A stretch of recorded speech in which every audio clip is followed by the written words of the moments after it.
Mr. King, how are we? Very well. How are you? I'm doing very good. Thank you, my friend. Doing very well. James, thank you for having a chat with me and coming on to the Infrastructure podcast. No pleasure. Um, the Royal College of Art. We could probably infer from the name kind of what the institution does.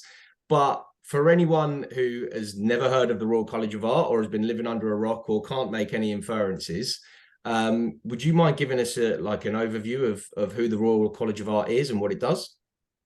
Yeah, definitely. It's an incredibly interesting place. So established in 1830s, give or take, a very traditional college of art up until about the early 2000s.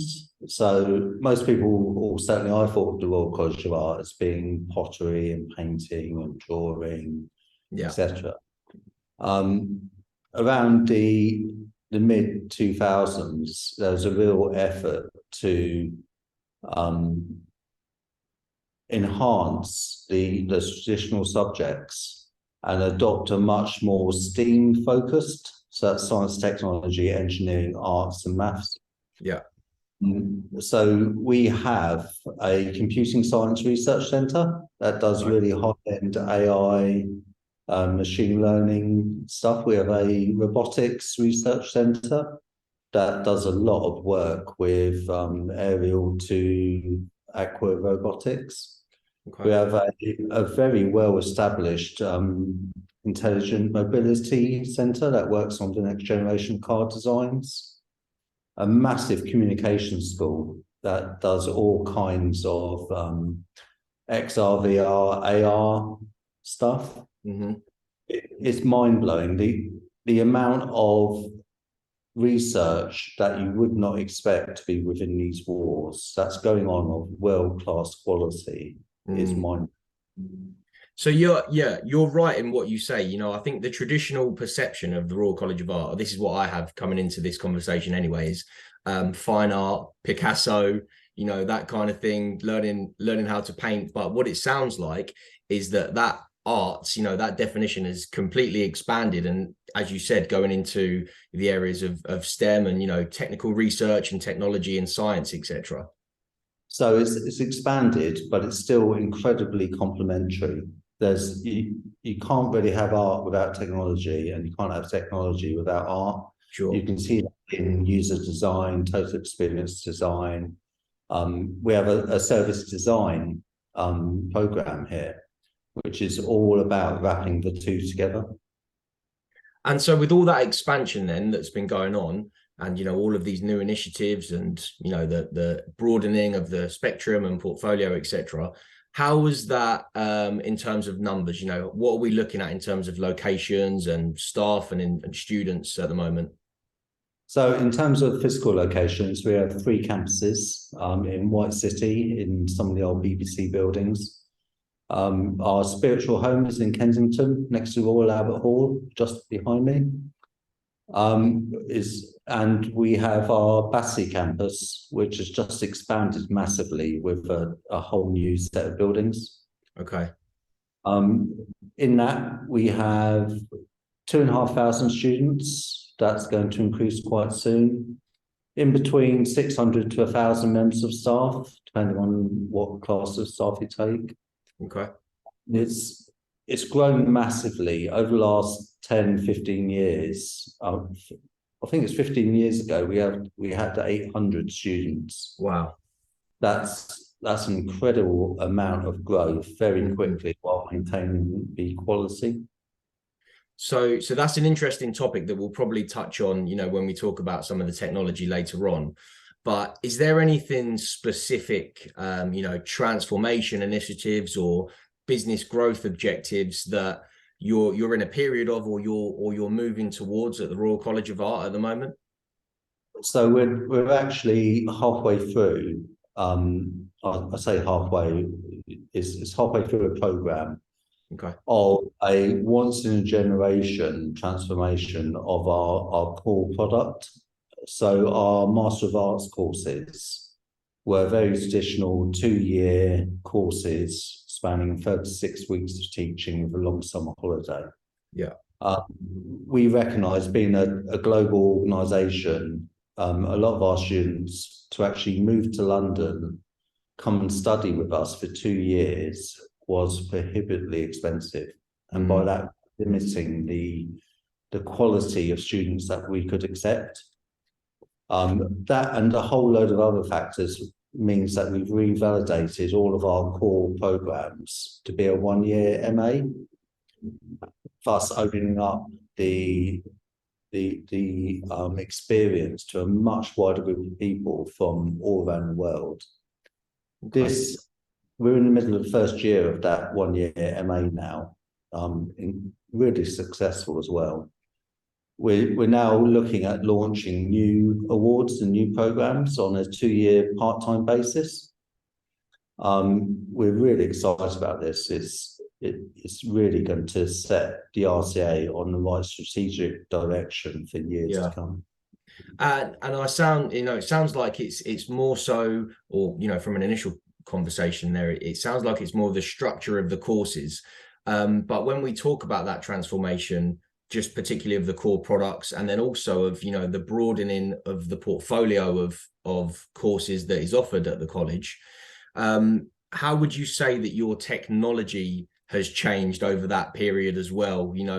I'm guessing your estate has probably expanded, maybe some more innovative digital technologies. Could you give like an introduction to the infrastructure? So interestingly, perhaps our physical estate has reduced. Okay. Quite massively. We're about 80% either software as a service or in the cloud, and the systems that remain on site we actually need them to remain on site. We don't have legacy stuff that should be moved to the cloud. So we're heavily in our cloud provider. We're looking at multi-cloud just to reduce single points of risk. It's worked really well. So when lockdown came about, the first lockdown, we packed up the office and we all went back to respective homes all around the UK. Yeah. No member of IT entered the building for 300 and something days. Wow. It just ran. What we had on site ran. All of our cloud services just carried on running.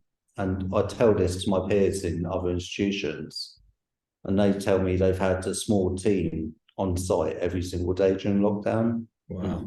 No, it just worked. That combined with the work we did with hybrid teaching and learning, so a wide adoption of Zoom especially, just meant that we could carry on doing our business.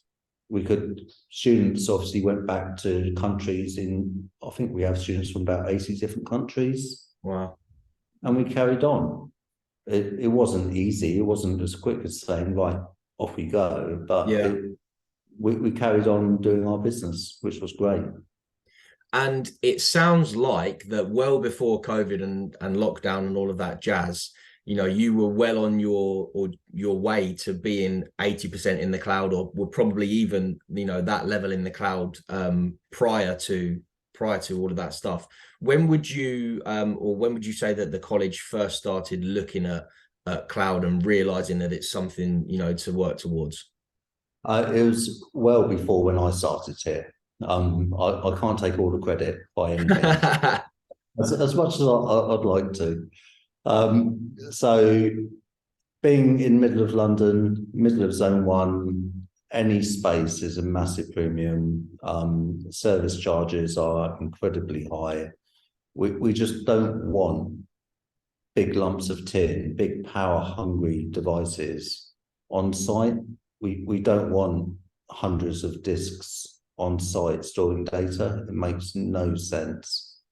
And that's really something I took the embryo of that, and I've really tried to embrace it. So we just don't store data on site. We have security controls, but actually keeping stuff here makes no sense. You know, that's quite an interesting dynamic, and one that I didn't really think of is being in prime central London location, like you say. If you have, you know, a 100 square meter or 200 square meter boiler room basically that's full of servers and storage, etc., you know, that's valuable space that could either be used for teaching or, you know, to sell off for, you know, financial gain and put that back into services, etc. So it's interesting to hear that dynamic. I've never really heard of that. You know, what you typically hear is, oh, we want to move to the cloud for flexibility and, you know, to have agility and to scale, elasticity, all of that stuff. So, you know, it's really interesting to hear about that. I'm sure that there's other reasons apart from just getting rid of tin, right? What would you say is, other than the business continuity as well, which we've spoken about, what's your favorite thing about having all of those services in the cloud? It's removing the commodity support and management away from the highly skilled people we have in the team. So for day to day, this disk is showing amber. Okay, need to order a replacement, plug it in, sync it, whatever. That's just gone. The people we employ are experts in their field, and they can get on with doing the expert things. Yeah. Makes it such a more satisfying and such more rewarding job. So rather than, you know, keeping the lights on and doing all of that stuff, you know, keeping that tin, that hardware up and running, those people who have got a certain set of skills, they can actually deploy those skill sets on more strategic, you know, priority projects rather than doing the heavy lifting of keeping everything up and running. And the cloud has enabled that. They're more focused on continual service improvement and value add activities than they are just maintaining existing systems. And so then just the final point on this, do you see that your that existing 20%, are you going to try and expedite that and get that up into the cloud? Or like I think you mentioned that there's a specific reason that those systems are still on premise. What's the plan in the coming months and years? So the 20% we've identified as they need to remain on premise for various reasons. There may be advances in technology or technology that becomes more accessible, which means that they will be transferred to the cloud. But at the moment, we generally prefer, we take a cloud first approach. Okay. And it does need to be a very strong reason if we were to host an application locally. Yeah. Okay. Interesting. There was one other topic that I wanted to speak about, and you know, a kind of theme that I identify with, you know, coming not out of university, not too long ago now, was the whole thing about digital, student experience and, you know, digital learning in the classroom, etc.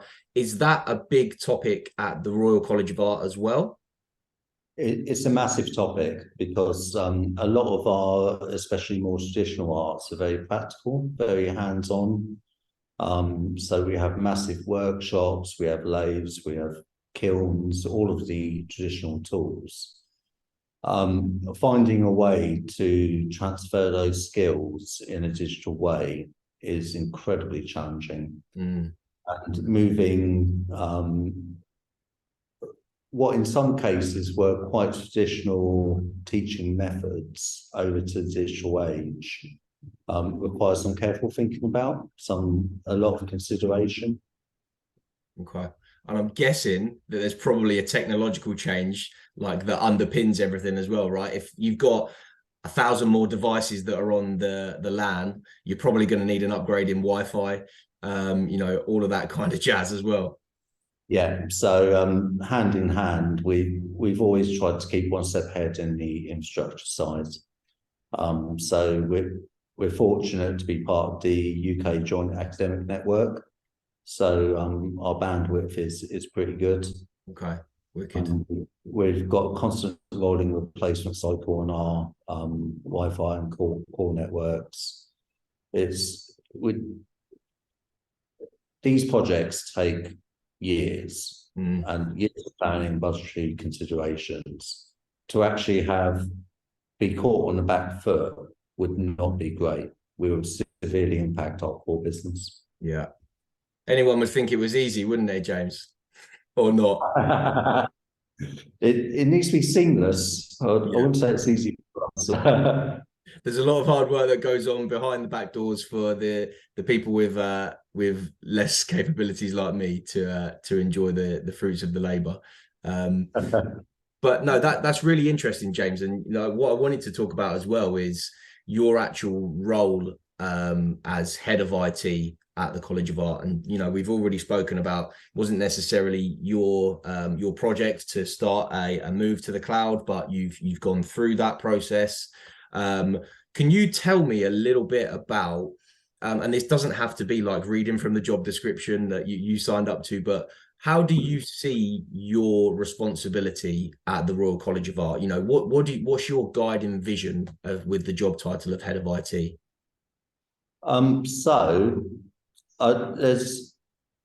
I look after several different areas. So I'm very fortunate to have an amazing CTO who looks after our digital applications and corporate systems, the learning environments, etc. So my remit is mainly around the infrastructure, shared services such as desktop and endpoint, etc. Security and service operations are my key teams. Okay. My kind of vision is to really develop the team members to the point where they are experts and give them an environment with which to be expert in. It sounds incredibly grandiose when it boils down in such a succinct statement. Yeah. In any organization, there's different environmental considerations, be it resource or political or technological. For an expert to actually do the job they are great at, a lot of that needs to be either taken away or managed independently for them to actually flourish. Yeah. That's what I see my role to be. And that brings up some interesting thoughts, right? So I think a lot of people, when they think of head of IT or just in general IT roles, by nature of the title, they just think technology focused, when the head of IT is not just responsible for the technology that comes into the business, but the whole team that runs that technology and runs the department. If you had to estimate, what portion of your role would you say was actual technology focused, so to speak, and how much would be strategizing, how much would be managing a team? What would your thoughts on that be? I'm a massive geek at heart. I started off on desk at a different place. I've had various technological roles. I've got certifications, etc. And my default position will always go back to being deep in technology, looking at the Windows registry or looking at code or whatever. Yeah. And I've slowly had to pull myself out of that. So at the moment, I'd say it's about 90% being more business strategy. Wow. Hands-off technology focused, and it's only very rarely that I get the joy to step in and get a bit geeky. Yeah. And when you do get to that stage and you get those 10 minutes of being able to do the geeky stuff, where's your go-to, James? Are you programming servers? Are you route mapping? What are we doing? So I'm a big data geek. Yeah. I'm looking at this. I'm happiest in a massive load of logs, trying to work out why something is happening. So if any of your team members are listening right now and they've got a big pile of logs, they know where to go to. A massive CSV or multiple CSVs that need sequential analysis. Yeah, that's me. That's my Friday evenings. Oh, right. Brilliant. No, that's all great stuff, James. So, the other topic that I wanted to talk about in this kind of area is, the challenges of being a head of IT, right? And we have kind of spoken about them here, but if there was one or two things which you just wish you could get rid of, or you could have more of, you know, that one or two challenges that would enable you to do your job better and deliver more and more quality for the business, what would you say those couple of challenges were? The biggest challenge for me at the moment is around recruitment and retention. Being a public organisation, we have some constraints around what we can do to retain people. It's never easy being in the middle of London, where there's a lot of large organisations who have bonus schemes and other various incentives that we just can't offer. Yeah. So I'm really keen on developing people. Yes, development is great. Retaining people after that is a challenge. Recruiting people, the right people, is also incredibly difficult in this job market. It's an incredible market if you're out looking for a role. If you're looking for some specialist skills to fill a role, it's incredibly tricky.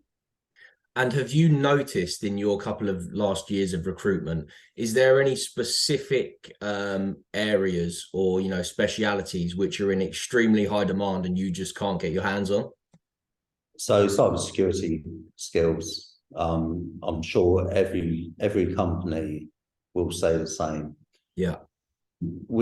We have to advertise for a set amount of time, and we find that people who apply during the first week of advertising a role, by the time we come around to shortlisting, they've already accepted the role. Yeah. It's a bit like the housing market where it's just so fast paced. Yeah. Really struggle. And are you in a continuous form or a continuous cycle of recruiting, or do you have ebbs and flows of this? Reasonable ebbs and flows. As I said, I'm really keen on development. So the only place where we should be recruiting to is our service desk. Okay. With the aim to spend a year, maybe 18 months on service desk, and then they progress up, and then everyone slowly moves up. That's the dream. Getting something close to that is a real desire of mine. Yeah. So building a pool of talent internally that you can, you know, build up through the IT team and with all that tacit knowledge. Yeah. Wicked. So, and we didn't explicitly speak about this, you know, when we spoke about the role of head of IT, but please correct me if I'm wrong, but my perception as well is that as a head of IT, you do have a mandate to bring new technology into the business and to make sure that all of the technology that's available in the market you're availing of and that you're making best use of. The flip side to that is that all of those technology vendors out there are trying to do the same with their own products and making sure that the customer base, i.e. the Royal College of Art, are aware of those technologies and, you know, if they want to, can avail of them and purchase them. So tell us, James, a bit about your experience with vendors and, you know, sales and marketing esque people. You know, would you say that's generally a positive or negative experience? Overall, it's always a positive. I mean, if it was going to be a negative, I'm doing something very wrong. Right. My first thoughts are that there's a lot out there. There's a lot of companies who may be the absolute best at what they do, but they don't put that across. The amount of, like anyone in my role, there might be 20 to 50 unsolicited emails a day. Wow. And my approach is every email gets a cursory glance and then gets put into a folder. Yeah. If I have a requirement, I do a keyword search on that folder. Okay. What really frustrates me sometimes is when a vendor will approach me with a opening blurb that their marketing department has written, Right. which we can help you leverage the untapped blue sky thinking available through Dalila. And Yeah.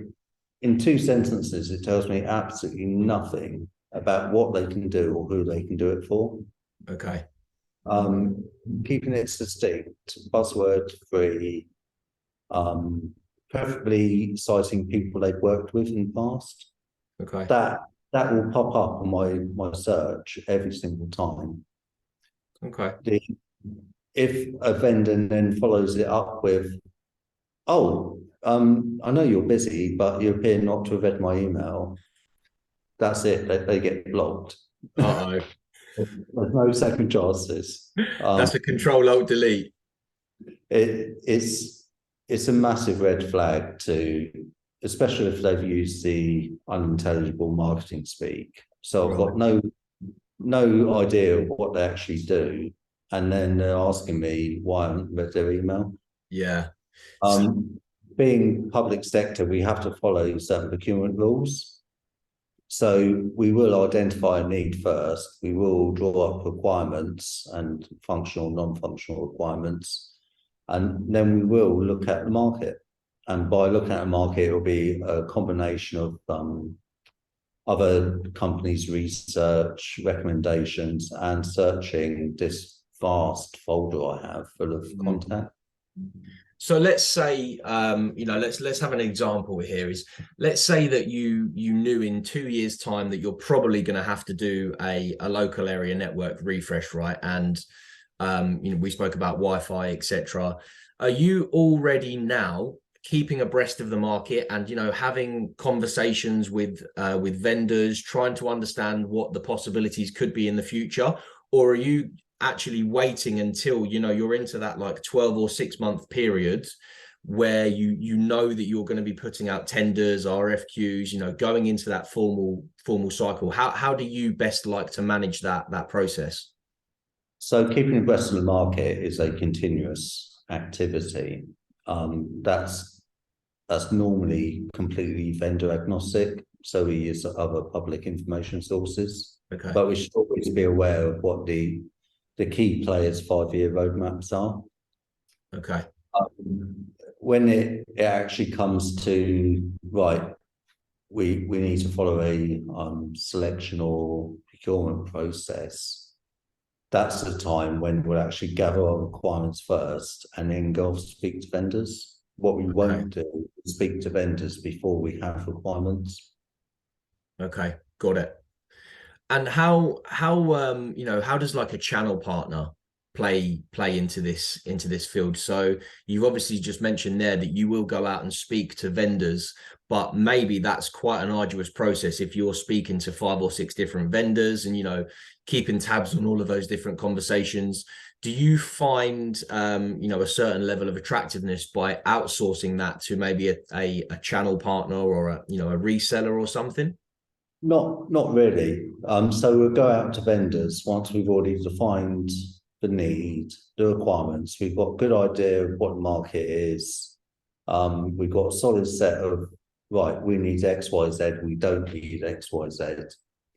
The conversations are kept short and succinct. Yeah. Okay.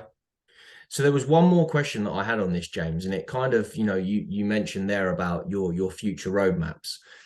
How does an organization go about creating a roadmap? Is that like a strategic planning session that happens on every Monday? Is that something that happens every 6 months? Is it, a continually changing document? Is there a document? Is there an actual roadmap document? Just a little bit of insight into that, if you were able to. Strangely enough, we updated our roadmap this morning. Okay. There is a document. Yeah. It's a lovely, very colourful document. Yeah. The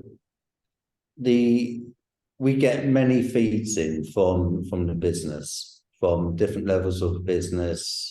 We get ideas of priority and importance. They get all fed in. We put down our technological needs, the must-have upgrades, the end-of-life replacements, etc. And then we go back to business and agree with them. And at the end of the day, it's their money, it's their strategy that we are enabling and playing Yeah. a part of. If we say this bit of kit is not going to work after this date because it's end of life, they may say, okay, we don't need it anymore. Yeah. We've just simplified our infrastructure. Yeah. More likely they'll say, okay, it's essential to support this process or this outcome. Great. Okay, let's have some investment to update it. Yeah. It's a continuous conversation and it's a continuous update showing progress, current risks, mitigations, expenditure, etc. And you did mention as well a moment ago that if something does come up into your inbox, which you think is interesting, you may take a call. Is it easy for that interesting call to get put into a roadmap? Is that something that happens, or is it generally, that roadmap is pretty much steadfast in its direction? It's not set in stone, but for an interesting email to actually then get to be a funded project on a roadmap is a long process of negotiations, shuffling other projects, resource mapping, finances. It may be the best, most suitable fit for the RCA, but if it doesn't suit us at that time, it will go in the back pocket and we won't bring it out at a later date. Yeah. In one of your many magic folders ready to be keyword searched. Absolutely. Well, James, that's been a really enjoyable conversation on my part, and I thank you for giving your opinions and all of your perspectives. The last thing that I would say is that there's loads of people that are probably going to be listening to the things that you're saying today, and hearing that you have a continuous pipeline of recruiting. Is there any other messages that you'd want to finish with in terms of stuff that's going on at the Royal College of Art, or anything in your team? Any final comments for us to get across? And it's an incredibly exciting time at the Royal College of Art. We're doing some amazing things across the globe. And to enable that, we need the exciting technology to go with it. Technology sector as a whole, it's just such a great place to be at the moment. Okay, wicked. Well, James, it's been amazing speaking to you, learning a bit more about the Royal College of Art, and we'll stay in touch. And thank you very much for coming on to the podcast. Wonderful. Thank you for your time. Have a great day. Cheers, James.